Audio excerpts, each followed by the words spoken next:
এমন এক দিন এই আসবে, কেউ কাউকে সাহায্য করবে না।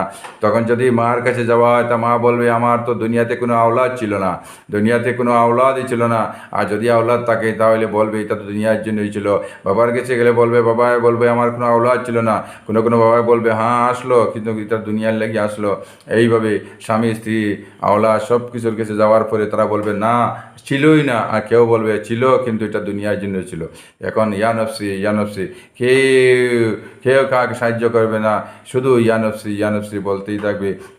এখন আদম আলা নবীন আলাইসাল্লাম দেখলে যত নবী আছে প্রত্যেকে ইয়ানফসি ইয়ানফসি বলবে।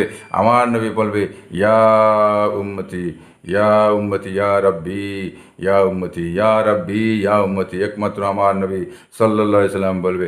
সেই কিয়ামতের মাঠ, ফুলচিরাতের ঘাট, যে বাইর ফুলচিরার ঘাট চলতে হবে, সেই চলার মধ্যে আন্ধায় থাকবে, রোশনি থাকবে না। রোশনি শুধু নামাজ, নামাজ যে পড়বে তার কপালের মধ্যে লাইট রোশনি থাকবে, আলো থাকবে।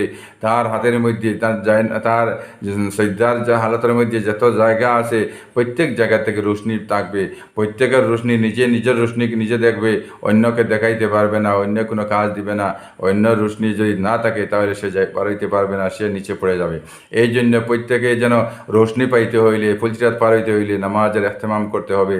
নামাজ ফরজ নামাজ মসজিদে গিয়ে পড়তে হবে, বেশি বেশি নামাজ পড়তে হবে। এই জন্যে আমরা